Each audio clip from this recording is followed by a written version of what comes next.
तो मैं बता रहा था एप्लीकेशन ऑफ गॉस लॉ। तो एप्लीकेशन ऑफ गॉस लॉ में वो क्या है, वो छोड़ के चली गई क्या? ये तो दिक्कत है। मैं बोल रहा था एप्लीकेशन ऑफ गॉस लॉ, जिसमें लाइन चार्ज वाले बात कर रहे थे। यहां मैंने बोला था कि ये टोटल चार्ज डेंसिटी अपना लैम्डा है, और ये जो मैं लेंथ ले रहा हूं, we are taking this length is good very morning. Small, that is L. मैं ये एल लेंथ लेकर चल रहा हूं। तो इस केस में मैंने आप लोगों को बताया था कि टोटल चार्ज जो हमारा इनक्लोज्ड होगा, enclosed, that will be simply lambda times charge, lambda times length. और यहां से मैंने बताया था flux, if we writing flux phi, यहां 3 सरफेस बनेंगे। हाँ sir. That is the 3 surface we have written out. ये जो हमने सरफेस लिखा था, याद होगा आप लोगों को, मैं उसको रिकॉल कर हाँ रहा हूं। सर। इसको मैंने लिखा था phi 1 plus phi 2 plus phi 3।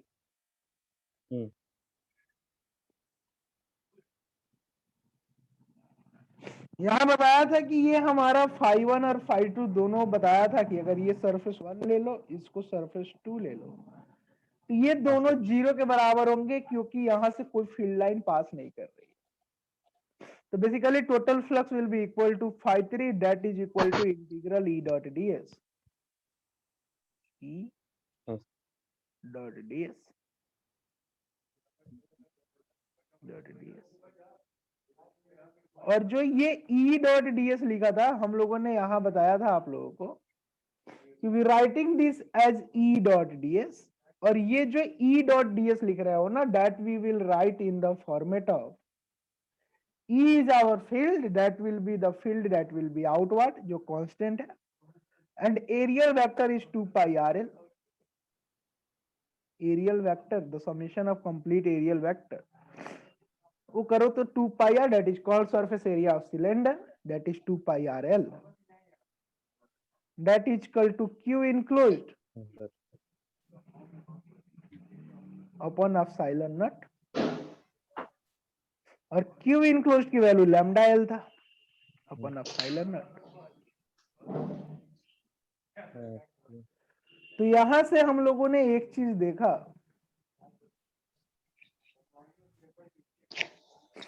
कि यहां से हम लोगों ने देखा कि ये जो लैम्डा एल लिख रहे हो ना, lambda L upon epsilon not, यहां से जो कट रहा है कटा दो, एल से L cancel,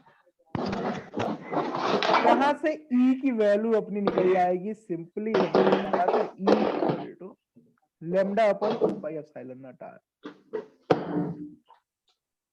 equal to lambda upon 2 pi epsilon naught R. अगर ये डिस्टेंस अपना आर है जिसपे हम लोग निकाल रहे हैं, ये देख लिया था हम लोगों ने।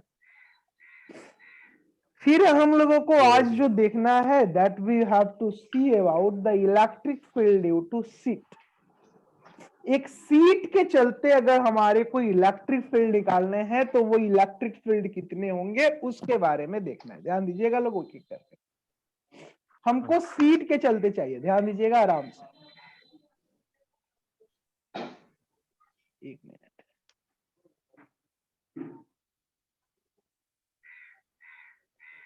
हमको सीट के चलते चाहिए, ध्यान दीजिएगा लोग।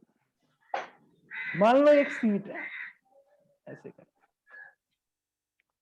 और इस सीट पे हमारा जो फील्ड जा रही हो, इसके 2 एरिया होंगे। ये इसकी सरफेस चार्ज डेंसिटी सिग्मा, तो जाहिर सी बात है एक इसकी तरफ भी हमारा फील्ड जाएगी, एक सरफेस इधर की तरफ फील्ड जाएगी, ऐसे, और एक हमारा इसके दूसरे तरफ जाएगी field. You will get this field in another direction. एक फील्ड अपना इधर की तरफ मिलेगी, ऐसे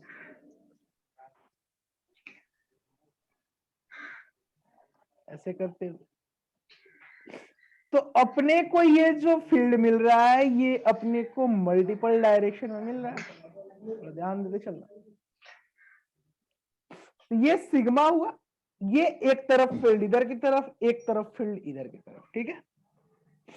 तो अपना जो मान लो अगर एरिया वेक्टर ए है, एरिया वेक्टर मतलब टोटल जो एरिया मान रहे हैं इस सरफेस का, एक तरफ का एरिया जो है, एक साइड का एरिया ए है।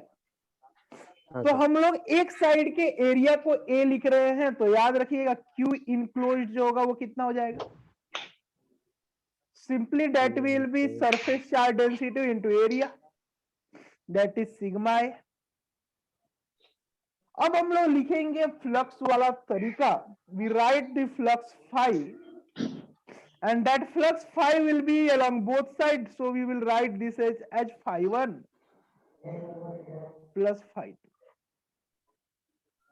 and that is simply a scalar quantity, यहाँ प्लस माइनस तो होने वाला है नहीं, that is a simple scalar quantity, इसमें डायरेक्शन का कोई लेना देना है नहीं, क्योंकि ये डॉट प्रोडक्ट होता है E डॉट ds का, this is simply the dot product of E dot ds, that will be equal to total charge enclosed Q enclosed upon epsilon naught. So phi 1 that we will write E dot ds 1, E1 dot ds, E dot ds plus E dot ds summation, complete summation, integral E dot ds। अब यहां dot product निकाल रहे हो तो scalar quantity है, simply जुड़ रहा होगा, क्योंकि स्केलर क्वांटिटी का एडिशन जो होता है नॉर्मल अलजेब्रिक एडिशन होता है।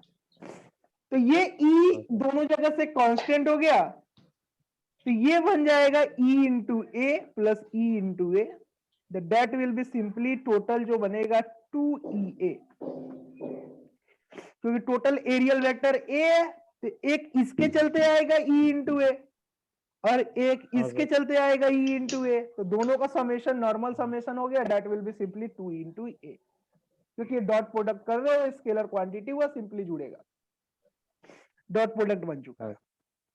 और that will be simply 2EA, that will be equal to Q enclosed, that is sigma A upon epsilon naught, sigma A upon epsilon naught। यहां अपना A से A कैंसिल, तो यहां से अपना वैल्यू बन जाएगा E equal to sigma by 2 epsilon naught। हाँ बोलो अब सर ए जो है वो सरफेस एरिया एक साइड का, हाँ, जब सर एक साइड का सरफेस एरिया है तो वो 2 सिग्मा ए होना चाहिए सर। नहीं, चार्ज ले रहे हो ना, चार्ज की पोलैरिटी क्रिएट होगी, इसका मतलब ये थोड़ी हो गया कि पूरा का पूरा चार्ज गड़बड़ हो गया,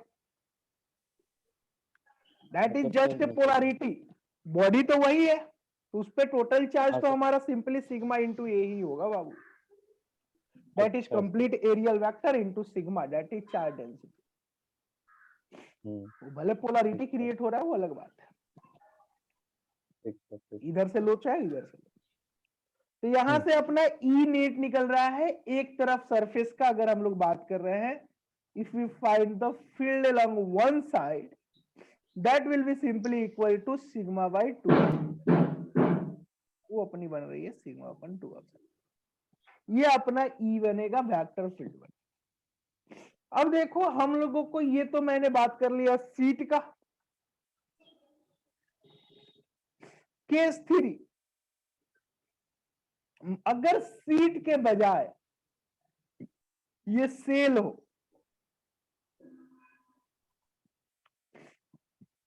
अगर ये सेल हो तब क्या होगा, ध्यान देना, चीजों को आराम से समझना है। अगर ये सीट के बजाय अपना एक सेल होता, तो सेल रहता तो अंदर तो कोई चार्ज होती नहीं, क्योंकि अंदर खोखला है, तो जो भी चार्ज होते हैं इस सरफेस पे रहते, क्योंकि अंदर कोई चार्ज तो रहता नहीं, क्योंकि ये खाली खोखला टाइप का सेल है अपना। all these charges is coinciding at the surface of the cell, ये सारे के सारे चार्ज अपने सरफेस पे कंसाइड कर रहे हैं। हाँ सर। तो ये पूरे के पूरे जो चार्ज है अपने सरफेस पर है, थोड़ा ध्यान दीजिएगा। तो ये पूरा का पूरा चार्ज अपने सरफेस पे कंसाइड कर रहा है, और पूरा चार्ज अगर ये सरफेस पे कंसाइड कर रहा है, तो अगर अपने को फील्ड निकालनी है डिफरेंट डिफरेंट बॉडी के लिए, तो ध्यान दीजिएगा, if we have to find this field vector due to this charge distribution, हम लोग तीन जगह निकालने की कोशिश कर रहे हैं। एक ऑन इट्स सरफेस, एक तुम्हारा आउटसाइड द स्फेरिकल सेल, और एक तुम्हारा इनसाइड द स्फेरिकल सेल। तीन जगह हम लोगों को निकालना है, ध्यान देना। हम लोगों को तीन जगह निकालने हैं फील्ड इसके चलते। तो सबसे पहले हम लोगों को मान लो कहीं अंदर निकालने हैं। मान लो एक आर डिस्टेंस पे निकालने हैं अपने को फील्ड। केस 1 लेकर चल रहा है। Case 1 that is inside shell, inside shell. थोड़ा ध्यान देना लोग, आराम से, कोई जल्दबाजी नहीं। तो जब हम इनसाइड द सेल निकालने के चक्कर में है कि हम लोगों को अंदर के फील्ड निकाले, ध्यान दीजिएगा लोग आराम से। तो ये डिस्टेंस यहां से यहां अपना गिवन है आर, यहां से यहां तक के डिस्टेंस गिवन है अपना आर, और अंदर की सेल ले रहे हैं आप, अंदर की सेल ले रहे हैं। तो ये हाँ सर। डिस्टेंस आर पर अपना सेल बना हुआ है, एक आर डिस्टेंस पर सिंपली अपना सेल बना हुआ है। तो इस अंदर जो गॉसियन सरफेस जो हमने बनाया उसकी हम लोगों की बात कर रहे हैं। We have draw this Gaussian surface, ये हमने गॉसियन सरफेस ड्रॉ किया जो कि आर डिस्टेंस पर ड्रॉ किया। हाँ सर। तो ये गॉसियन सरफेस बना हुआ है। तो इस गॉसियन सरफेस के अंदर कितना चार्ज है? क्या अंदर कोई चार्ज रह रहा है? नहीं रह रहा है, क्योंकि एक सिंपल खोखला है, सारे चार्ज सरफेस पे, अंदर कोई चार्ज नहीं है। अंदर कोई चार्ज है क्या? There is no charge inside. जब अंदर कोई चार्ज नहीं है तो we will write this as E dot ds. ds is our area vector of finding that Gaussian surface, that is our flux, और इसको हम लोग लिखेंगे q enclosed upon epsilon naught, q enclosed upon epsilon naught। Sir जब Q enclosed by epsilon naught लिख रहे हैं तो वो मतलब पूरी बॉडी के लिए है सर, हाँ, मतलब पूरी बॉडी के लिए नहीं, बेसिकली गॉसियन सरफेस के अंदर हमारा कितना चार्ज कंसाइड कर रहा है, बॉडी से कोई लेना देना नहीं है। याद होगा ठीक Gauss sir. Law, Gauss law क्या बोलता था कि हमारा जो गॉसियन सरफेस के अंदर चार्ज इंक्लूडेड है उसको लिखते हैं हम लोग, बॉडी का नहीं नहीं लेते। सर, जितने भी हाँ, जो गॉसियन सरफेस बनाया हो उसके अंदर की चार्ज, बाकी बाहर क्या है उससे हमको कोई लेना देना नहीं है। Only we have to see about the Gaussian surface. तो अपने को ये देखो ई डॉट ds लिख रहे हो, अब एरियल वेक्टर, जाहिर सी बात है गॉसियन सरफेस बनाया हो तो उसका कुछ ना कुछ तो एरिया अपना होगा। There is some area of that Gaussian surface. तो एरिया तो जीरो होने वाला है नहीं, क्योंकि क्यू इनक्लोज जीरो हो गया, that will be equal to zero.